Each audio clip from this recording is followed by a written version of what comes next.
tidak mudah dibuat. Es gibt Fakten über Entscheidungen. Jeden Tag machen wir viele Entscheidungen, also 35.000 Entscheidungen. Also nicht alle Entscheidungen, also die richtigen, können leicht getroffen werden. Dan setiap keputusan yang kita buat selalu punya konsekuensi. Jede Entscheidung hat Konsequenz. Kadang-kadang kita nggak menyadari konsekuensinya sampai terjadi ya, dan beberapa kemudian kita menyesal keputusan yang kita buat. Oft sind uns nicht die Konsequenz nicht bewusst, bevor sie passieren, dann bereuen wir die Entscheidung. Nah, beberapa keputusan dampaknya itu bukan hanya dalam hidup kita, tapi juga kepada banyak orang. Kalau Anda pemimpin, bahkan juga memiliki dampak kepada generasi-generasi di bawah kita. Es gibt einige Entscheidungen, die nicht nur auf uns selbst, sondern auch auf andere Leute Auswirkungen haben. Einige Entscheidungen haben langfristige Auswirkungen, die sogar mehrere Generationen betreffen können. Dikatakan siapa Anda di masa depan adalah hasil keputusan-keputusan yang Anda buat hari ini.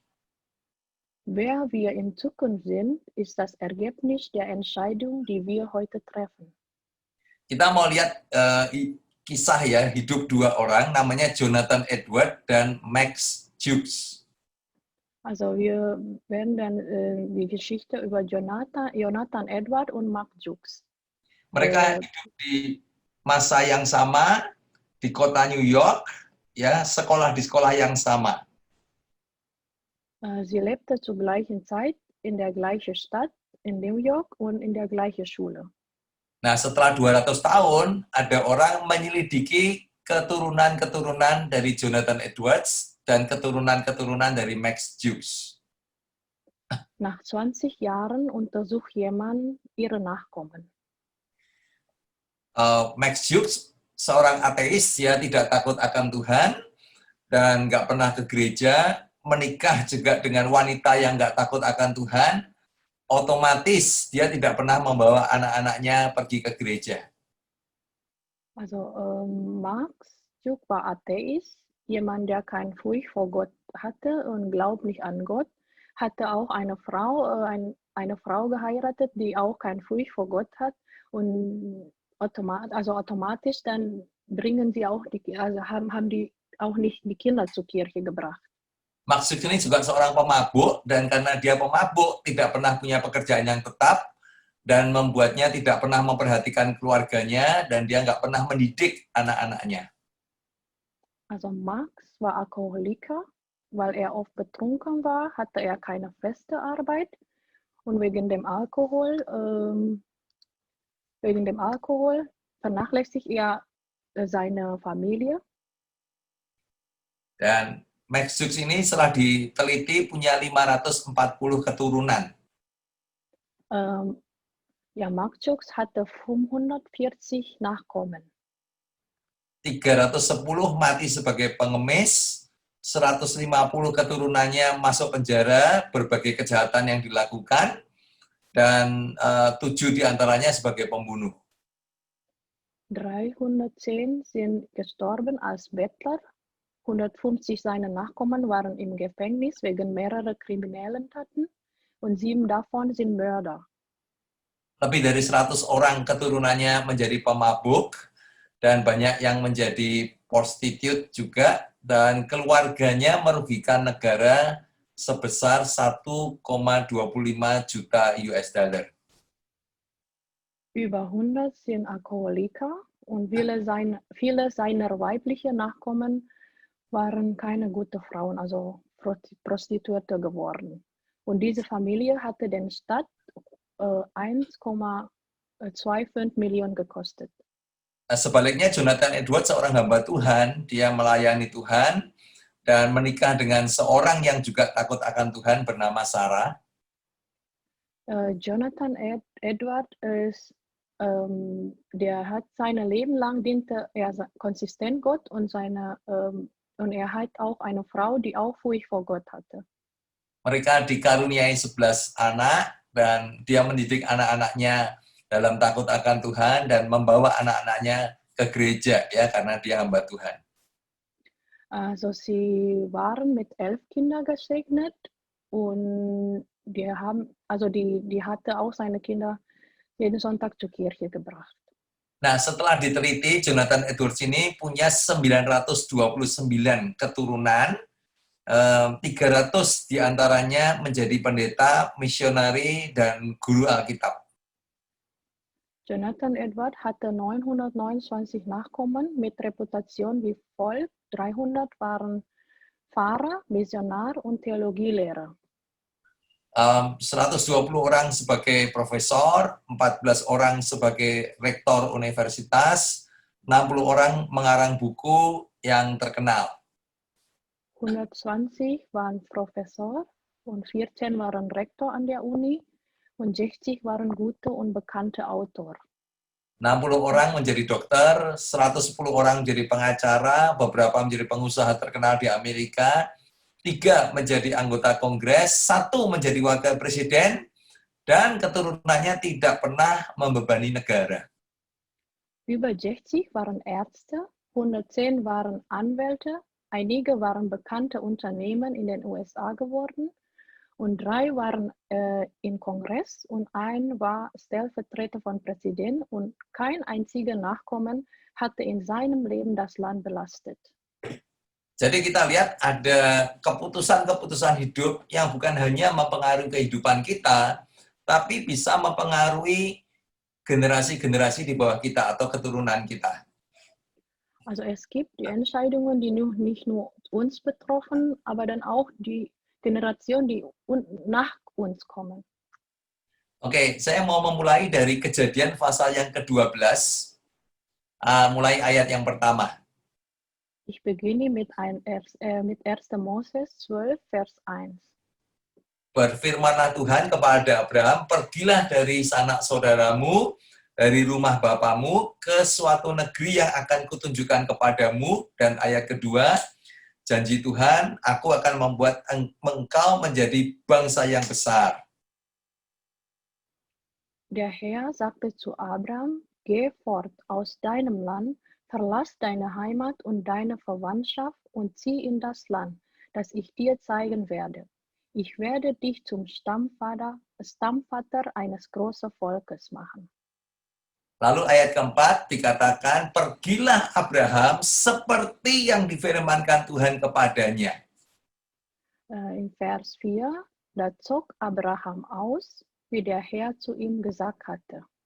Abraham membuat keputusan untuk taat kepada perintah Tuhan, kepada rencana Tuhan, kepada agenda yang Tuhan punya buat dia dan keturunannya.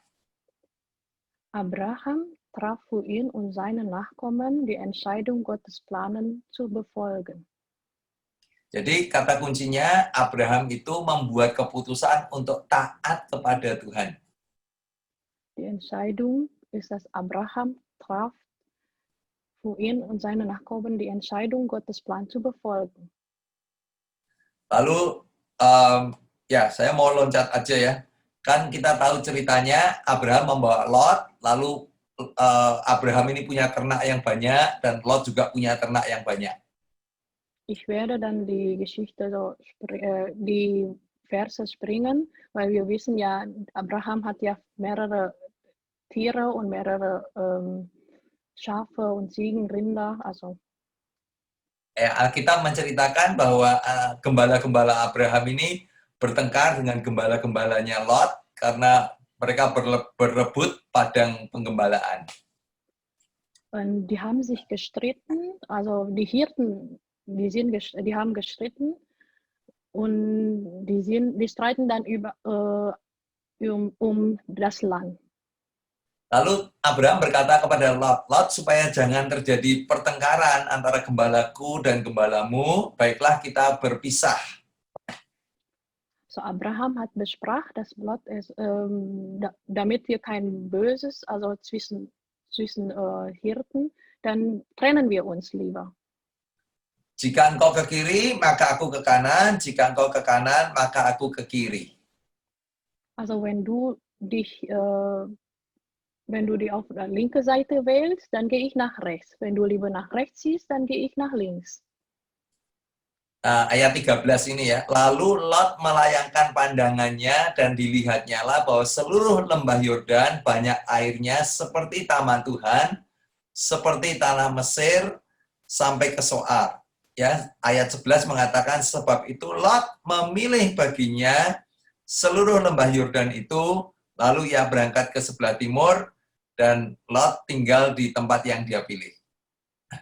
Ja, wieder 1. Moses 13, Vers 10 Vers 10 und 11. Lot betrachtete das Land genau und sah die fruchtbare Jordanebene, überall reich und bewässert bis nach Zoar hin. Und dann die 11. Darum wählte Lot diese Gegend. Er verabschiedete sich von Abraham und machte sie auf den Weg nach Osten. Dan pilihan Lot ini membawa malapetaka buat keluarga Lot. Diese Wahl, also Lot-Entscheidung, hat Unglück über Lots Familie gebracht. Ya, kenapa? Karena ayat 13 dikatakan orang Sodom itu jahat dan berdosa terhadap Tuhan. In Vers 13 hat geschrieben, die Menschen in dieser Stadt voller Bosheit und lebten in ständiger Auflehnung gegen den Herrn. Nah, waktu Lot membuat keputusan, dia nggak peduli bahwa orang Sodom itu jahat dan berdosa kepada Tuhan yang dia lihat, cuman bahwa tanah itu subur, banyak airnya, ya dia nggak peduli bahwa orang Sodom itu jahat dan berdosa kepada Tuhan. So, in dem Moment, als Lot diese Entscheidung getroffen hat, es war ihm egal, also Lot war ihm egal, ob diese Stadt Bosheit und die lebte auch ständig auf Auflehnung gegen den Herrn. Jadi kita harus berhati-hati dengan blind spot dalam kehidupan kita, karena seringkali kita hanya bisa melihat apa yang kita cari dalam hidup, ya, apa yang kita anggap bernilai, apa yang menjadi fokus kehidupan kita, ya itu yang kita lihat, ya seperti Lot, ya yang dia lihat tanah itu penuh dengan air subur, ya dia nggak melihat bahwa kota Sodom itu penuh orang-orang berdosa yang jahat di hadapan Tuhan. Oft sehen wir blinder Fleck und wir sehen nicht, was wir eigentlich richtig im Leben also finden. Wie Lot dann nicht sehen, dass es so viele Sünder in dieser Sodom. Sedangkan Abraham membuat keputusan untuk taat kepada Tuhan, dan itu bukan saja menjadi berkat buat Abraham, tetapi juga buat keturunan Abraham. Abraham Entscheidung, Gott zu gehorchen, bestimmte nicht nur sein Leben und seine Zukunft, sondern auch die Zukunft seiner Nachkommen. Dituliskan dalam ayat ke-14 ini, setelah Lot berpisah daripada Abram, berfirmanlah Tuhan kepada Abram, pandanglah sekelilingmu dan lihatlah dari tempat engkau berdiri ke timur, barat, utara, dan selatan, sebab seluruh negeri yang kau lihat itu akan kuberikan kepadamu dan kepada keturunanmu untuk selama-lamanya. Ya. 1. Moses 13, Vers 14, nachdem die beiden sich getrennt hatten, sagte der Herr zu Abraham, schau dich nach allen Seiten um. Das ganze Land, alles, was du jetzt siehst, will ich dir und deine Nachkommen geben, für immer. Jadi keputusan Abraham mau taat kepada Tuhan itu bukan saja mendatangkan berkat kepada Abraham, tetapi juga mendatangkan berkat kepada keturunannya Abraham. Also Abraham-Entscheidung hat das nicht nur Einfluss nur an Abraham, aber dann an seine Nachkommen. Makanya hari ini kita mau belajar bagaimana atau keputusan-keputusan apa yang kita harus buat dengan perspektif untuk kita mau taat kepada Tuhan.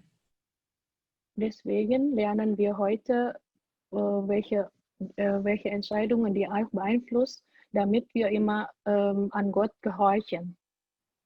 Seperti yang dituliskan dalam Markus 8 ayat 33 ini dikatakan, you are seeing things merely from a human point of view, not from God's. Ya, jangan membuat keputusan hanya dari sudut pandang manusia, kita mengabaikan apa yang menjadi sudut pandangnya Tuhan. Wie in Markus 8, Vers 33 hatte ja Jesus gesagt, aber Jesus wandte sich um, sah seine Jünger an und wies Petrus scharf zurecht. Weg mit dir, Satan, was du da sagst, kommt nicht von Gott, sondern ist menschlich gedacht. Sie sehen die Dinge nur aus menschlicher Sicht, nicht aus Gottes Sicht. Jadi ada banyak keputusan yang dalam hidup kita yang bahkan sebelum kita menikah ya akan memiliki dampak seumur hidup kita bahkan sampai keturunan kita. Es gibt viele Lebensentscheidungen, die sie treffen, bevor sie heiraten, die sie auf unser gesamtes Leben auswirken, sogar auf unsere Nachkommen. Oke, yang pertama ya, keputusan memilih pasangan hidup. Die erste ist Lebenspartnerwahl.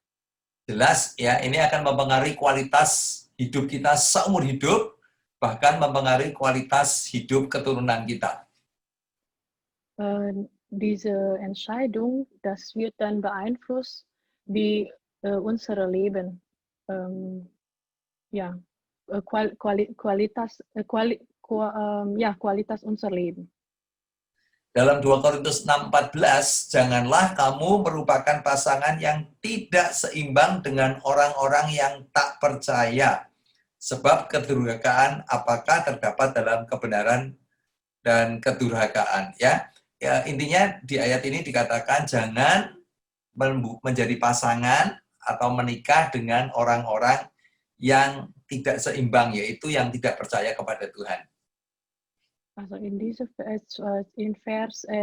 der 2. Korinther 6, Vers 14 hat das so geschrieben, zieht nicht an einem Strang mit Leuten, die nicht an Christus glauben.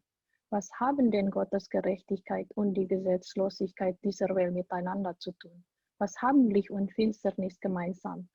Also die Hauptpunkte ist, dass wir nicht mit Leuten, die nicht an Christus glauben, also mit Beziehung haben. Also. Ya, di gereja kami di Semarang banyak anak-anak muda kan, jadi kami sangat mewanti-wanti lah, jangan menikah dengan orang yang tidak takut akan Tuhan. In Semarang gibt es so viele Jugendliche bei uns in der Kirche und ich habe so darauf aufmerksam gemacht, damit, dass die Jugendlichen nicht mit Leute oder Partnerin suchen, die dann nicht keine Furcht vor Gott haben. Karena kadang-kadang ada yang mau nekat ya, karena alasan usia, udah usianya bertambah terus, atau ya orangnya ini walaupun bukan orang Kristen, tapi baik pastor, orangnya baik gitu. Nah, mereka mau nekat, kita bilang jangan. Also es gibt einige, die dann auch einfach egal, also ins kalte Wasser gesprungen, denken, Pastor, der ist aber so nett und obwohl er kein Furcht vor Gott hat oder glaubt nicht an Gott. Aber dann sage ich nein. Oke, ya bahkan dalam Kejadian 2:18 Tuhan mengatakan tidak baik kalau manusia itu seorang diri saja, aku akan menjadikan penolong baginya yang sepadan dengan dia. Jadi bukan hanya harus orangnya takut akan Tuhan, tapi harus sepadan. Es nicht nur Furcht vor Gott müssen, also da müssen auch passen eigentlich. Ya, salah satu yang selalu kita menganjurkan, kita di Ajaib Semarang punya kelas ya, punya kelas bagaimana mencari pasangan hidup. Namanya kelasnya itu Starting Right gitu. In Semarang gibt es eine Klasse, wie wir Partner wählen atau. Ya, salah satu yang kita wanti-wanti ya, kadang-kadang kita jumpai orang yang punya semangat melayani Tuhan, punya panggilan hidup melayani Tuhan, tapi ketika menikah dengan orang yang tidak sepadan, habis itu kita melihat ya, semangatnya melayani Tuhan tiba-tiba padam gitu aja. Ja, ich habe gesehen, vor dem Heirat und die sind so fleißig und also im Feuer Gottes dienen, aber danach irgendwie, ja, ist runter. Nah, next ini ya, mungkin kalau yang di Düsseldorf ini kebanyakan udah menikah, bener nggak? Iya.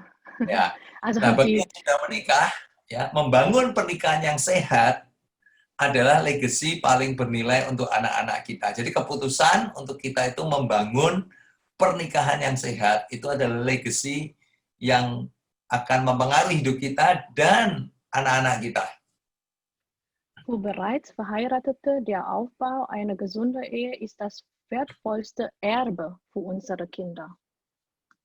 Next ya, karena itu memberikan rasa aman bagi anak-anak kita. Mereka tidak perlu khawatir bahwa satu kali orang tua mereka akan berpisah dan mereka harus membuat keputusan akan mau ikut papi atau ikut mami. Also diese gesunde Ehe bieten die Kinder ein Gefühl der Sicherheit und sie müssen keine Sorge im Leben, dass sie ihre Kinder eines Tages trennen und keine Angst haben, dass dass ihrem Vater oder ihrer Mutter folgen zu müssen. Saya tuliskan next ini, pernikahan yang sehat adalah habitat terbaik untuk pertumbuhan anak-anak kita, memberikan perasaan aman dan nyaman bahwa mereka tidak perlu diperhadapkan pada pilihan mau ikut papa atau ikut mama. Eine gesunde Ehe ist der beste Lebensraum für das Wachstum unserer Kinder. Gibt ein Gefühl der Sicherheit und des Komforts, dass sie nicht vor dem Wahl stehen, sich für Papa oder Mama zu entscheiden. Oke, jadi itu keputusan yang pertama yang penting dalam hidup, dengan siapa kita menikah, dan kalau sudah menikah, yaitu mempertahankan dan memperjuangkan pernikahan itu keputusan penting pertama dalam hidup kita. Das ist die erste Entscheidung, die unser Leben wichtig ist, das ist die Lebenspartnerwahl. Oke, keputusan yang kedua yang penting adalah memilih dengan siapa kita bergaul. Die zweite Entscheidung, die auch wichtig ist, das ist eine Freundschaftswahl. Dan bukan hanya bergaul ya, lebih-lebih kalau kita berpartner dalam bisnis. Nicht nur Freundschaft, aber auch Businesspartner. Karena 1 Korintus 15 ayat 33 itu mengatakan pergaulan yang buruk merusak kebiasaan yang baik. 1. Korinther 15, Vers 33, schlechter Umgang verdirbt gute Sitten.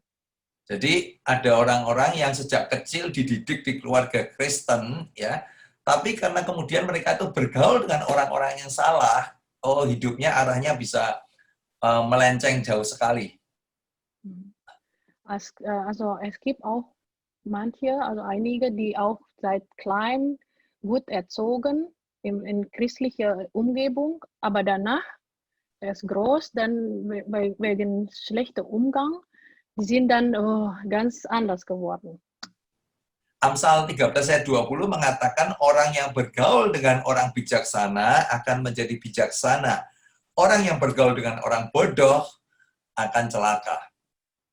Sprüche 13, Vers 20. Wenn du mit vernünftigen Menschen Umgang pflegst, wirst du selbst vernünftig. Wenn du dich mit Dummköpfen einlässt, schadest du dir nur. Ayat ini mengatakan dengan siapa kita bergaul itu mempengaruhi hidup kita. Diese Verse sagt, dass mit wem wir befreundet, das beeinflusst unser Leben.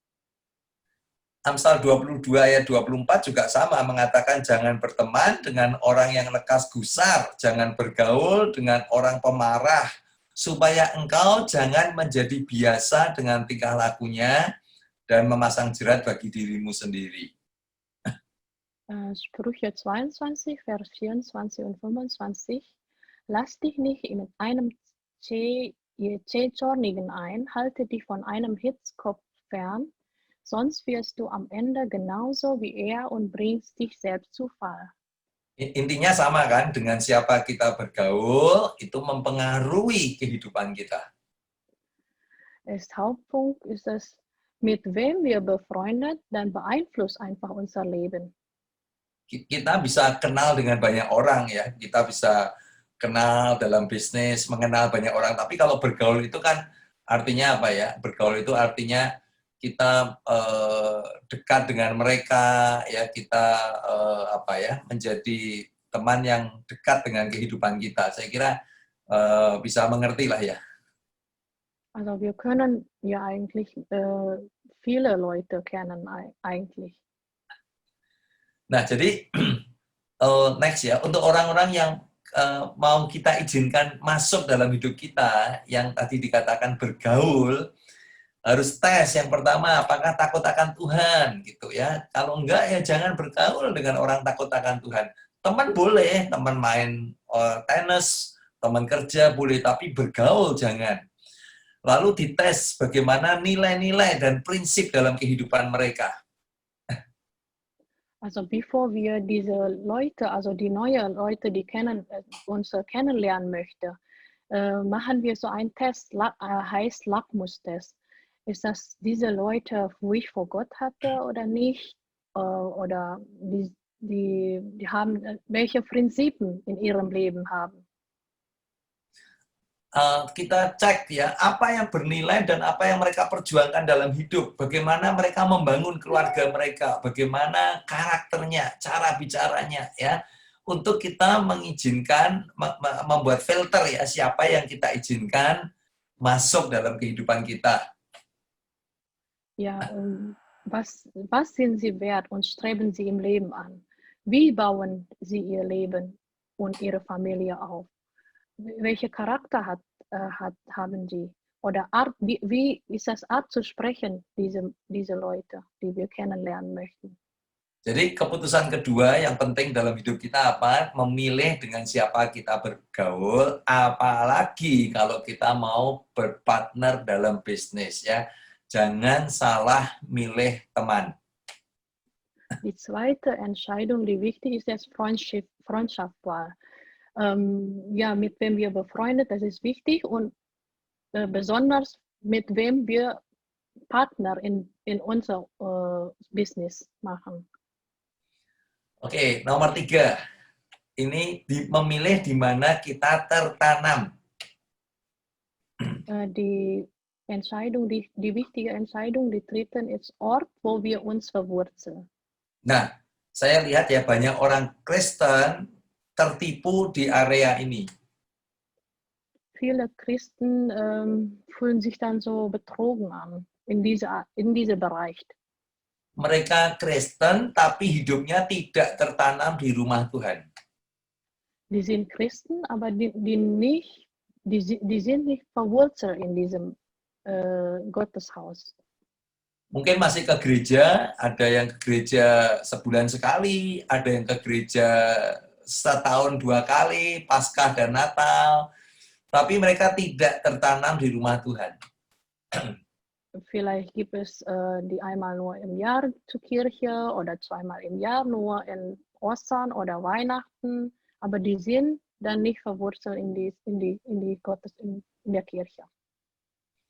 Ada orang yang hidupnya tertanam di bisnisnya, ada orang yang hidupnya tertanam di hobi, bahkan sekarang ini ada orang yang hidupnya itu tertanamnya di traveling, jalan-jalan. Ada orang yang hidupnya tidak tertanam di mana-mana, di rumah aja, tapi mereka memang hidupnya nggak tertanam di mana-mana. Es gibt Menschen, deren Leben in das Geschäft verwurzelt ist, oder es gibt Menschen, deren Leben in Hobbys verwurzelt, wie jetzt immer unterwegs auf Reisen, oder es gibt Menschen, deren Leben nirgendwo verwurzelt ist.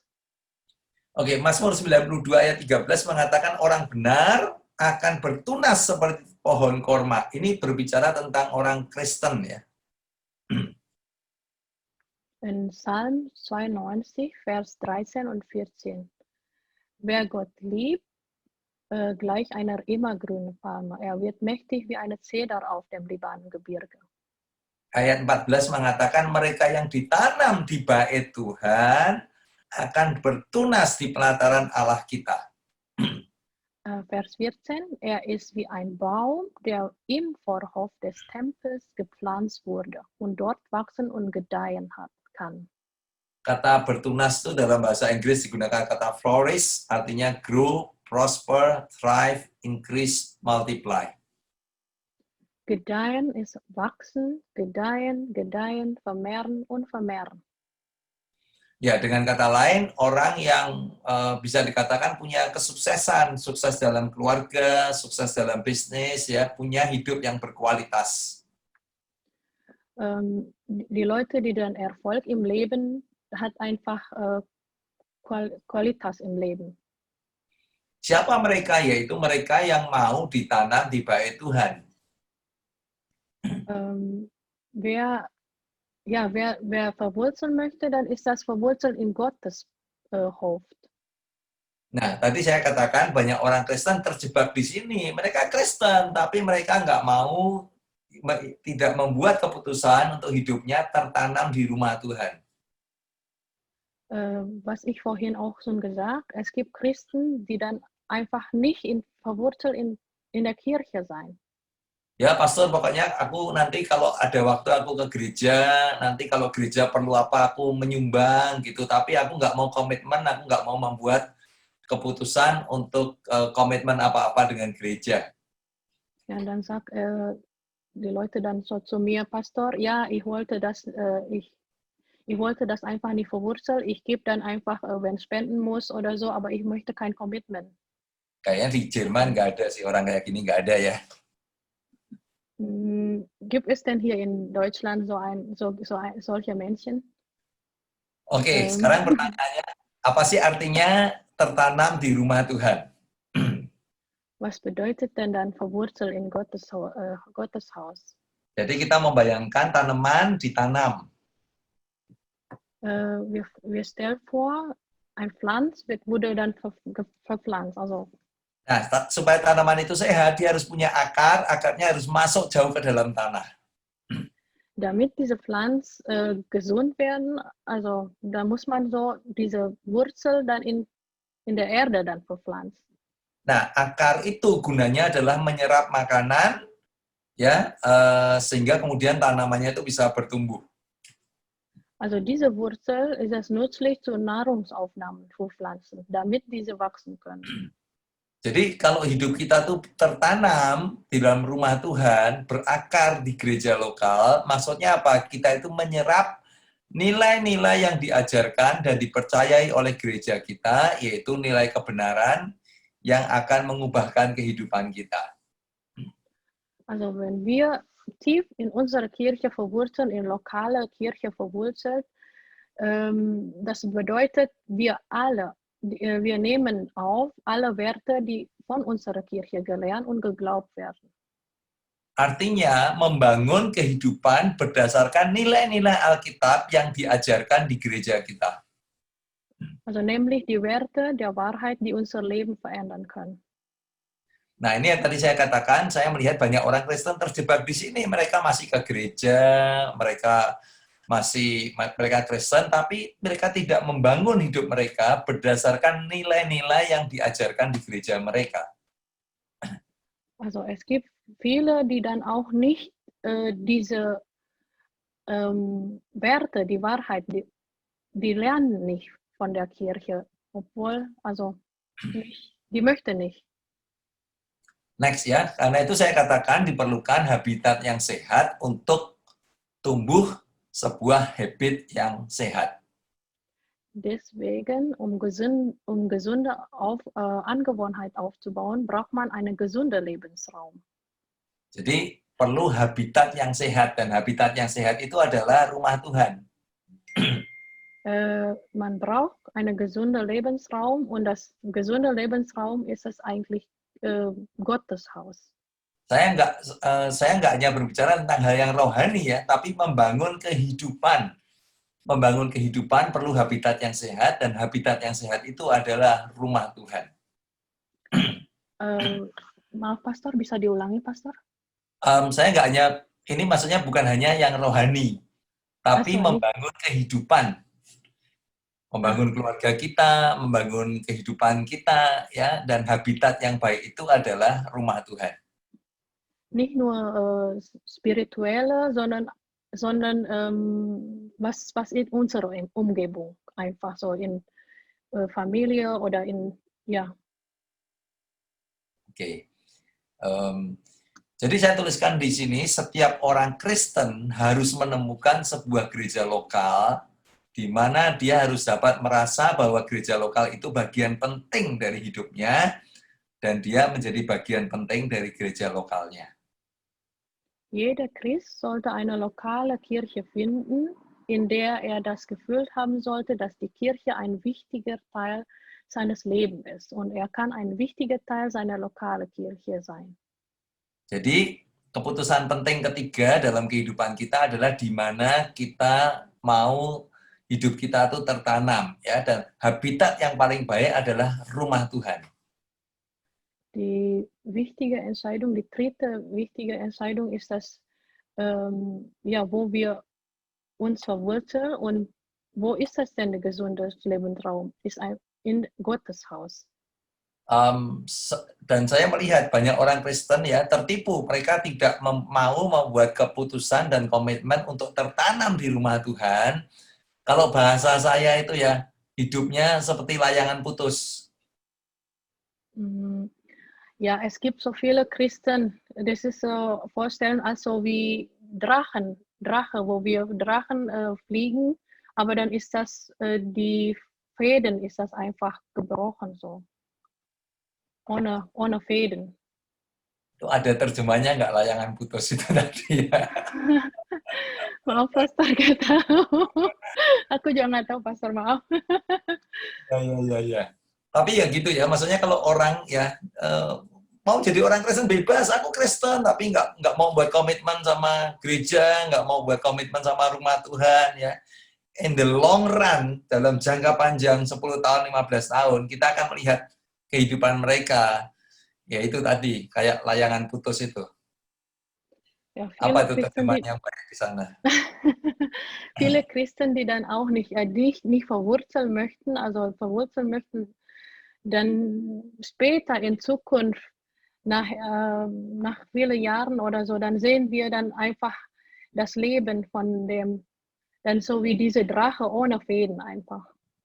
Ya, jadi ya saya mendorong teman-teman di AFJF Düsseldorf ini ya, memang mungkin sekarang kita nggak bisa ketemu, nggak ya gitu ya, tapi buat komitmen untuk hidupmu tertanam di rumah Tuhan.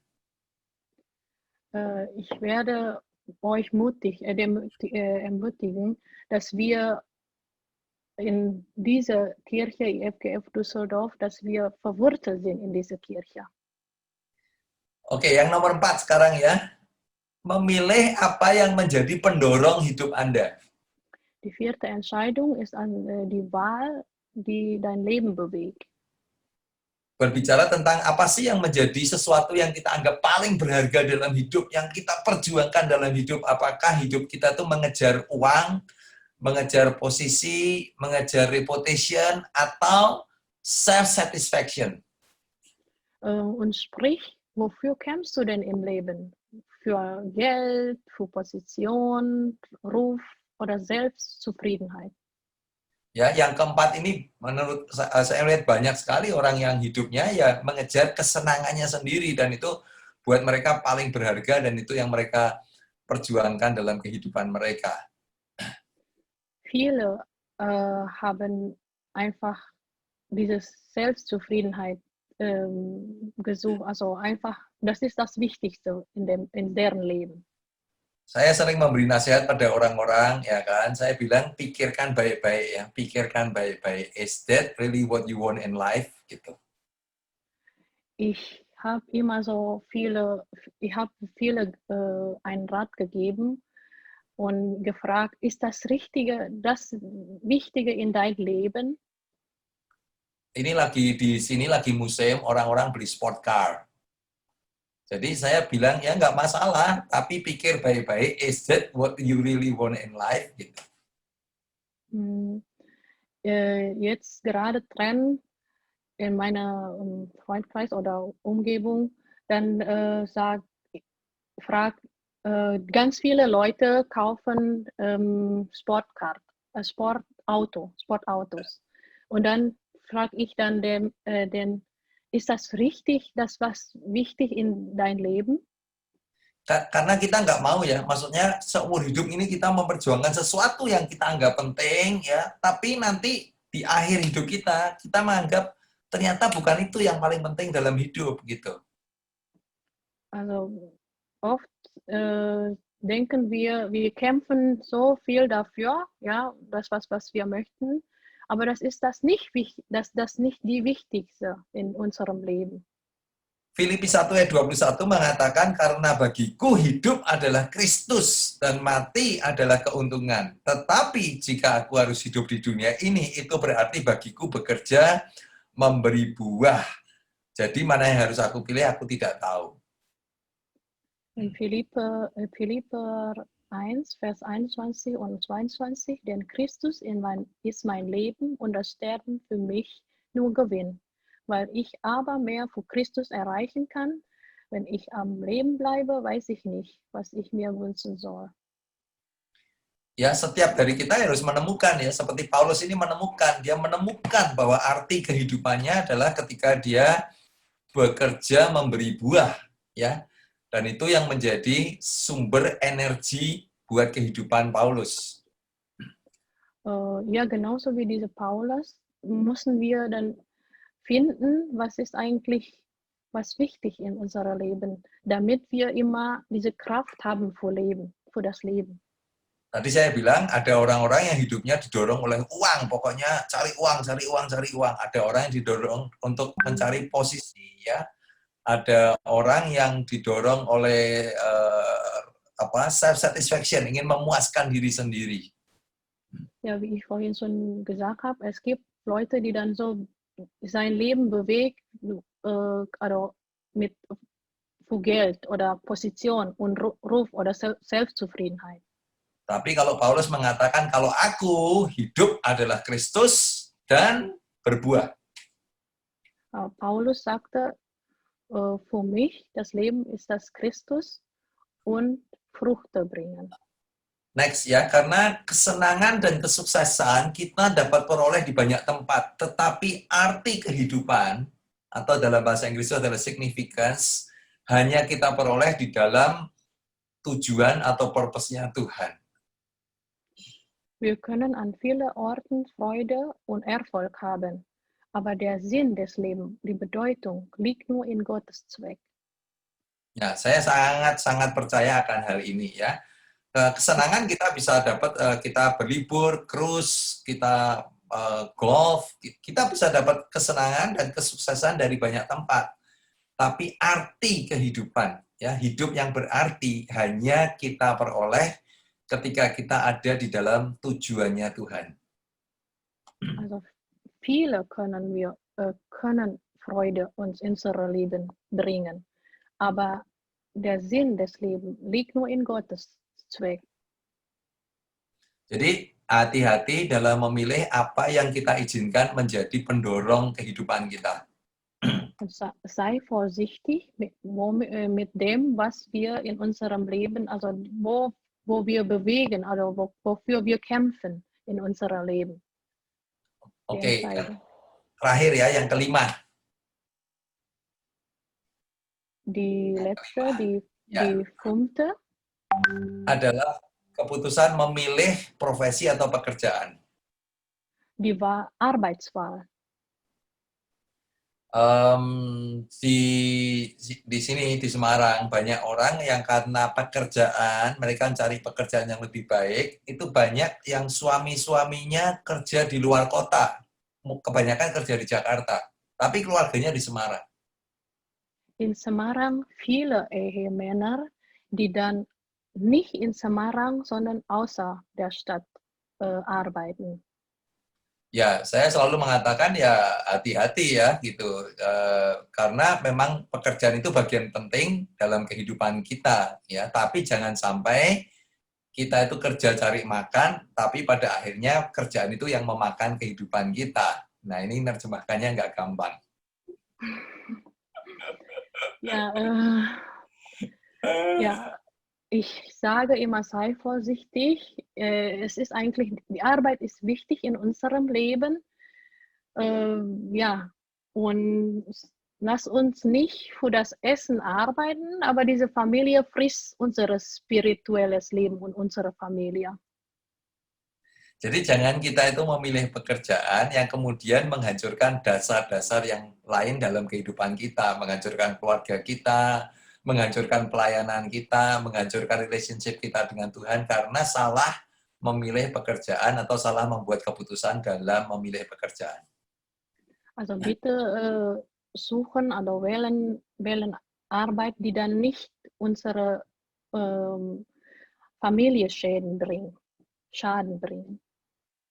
Kenapa ini penting? Ya memang karena kenyataannya pekerjaan itu adalah salah satu bagian yang terpenting dalam kehidupan kita manusia. Warum ist das wichtig? Ja, weil die Arbeit ist einfach ein Teil, das wichtigste Teil in unserem Leben. Makanya pilihan kita akan pekerjaan pasti akan membawa dampak besar dalam hidup kita.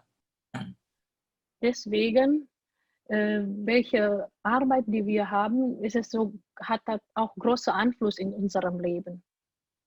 Ya, mungkin saya akan akhiri sampai di sini saja. Ya, intinya kan yang kelima ini adalah hati-hati dalam memilih pekerjaan. Ya, jangan hanya cari yang uangnya banyak misalkan, tapi betul-betul apakah ini akan membawa saya lebih dekat dengan Tuhan, akan menjadi baik buat keluarga saya, ya, dan terutama juga apakah dengan ini saya bisa memuliakan Tuhan melalui pekerjaan saya. Also ja, die Arbeitswahl oder welche Arbeit wir haben, ist es wichtig, dass wir diese Arbeit dann, ob ist denn diese Arbeit dann bringt uns näher an Gott oder nicht, oder verherrlichen Gott oder nicht.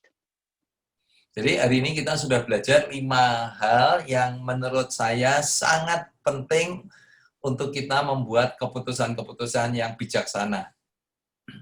Wir haben ja heute schon gelernt, Wahl, was beeinflusst in unserer Entscheidung, Ya, damit wir weise im Leben. Saya berdoa supaya setiap daripada kita bisa membuat keputusan-keputusan baik, paling tidak di 5 area yang hari ini kita belajar. Ich werde beten in dieser 5 Area, damit wir in unserem Leben richtige Entscheidungen machen können. Yuk, saya mau berdoa buat kita semuanya, yuk. Lass uns beten. Tuhan Yesus, terima kasih karena kami boleh mengenal Tuhan dan kami boleh hidup dalam hidup yang baru. Ich danke dir, Gott, dass ich dich kennenlernen kann und dann wir neue Leben haben dürfen. Tuhan, kami tahu rancangan-Mu selalu yang baik dan masa depan yang penuh dengan pengharapan. Gott, wir wissen, dein Plan ist immer das Beste und Erfolg bringen. Tuhan, tolong kami untuk membuat keputusan-keputusan yang membuat kami semakin dekat dengan Tuhan dan memuliakan Tuhan. Gott, hilf uns bitte, Entscheidungen zu treffen, damit dein Wort dich verherrlichen. Tolong kami untuk kami tidak membuat keputusan-keputusan yang salah yang membuat kami semakin jauh dari rancangan Tuhan buat kami. Hilf uns, Entscheidungen zu machen, die hilft uns Entscheidungen zu machen, die nicht weit entfernt von dir machen. Terima kasih Tuhan Yesus, di dalam nama Tuhan Yesus kami berdoa. Ich danke dir, Gott. Wir beten. Amin. Amen. Terima kasih. Terima kasih Francisca. Danke. Ya, makasih Pastor.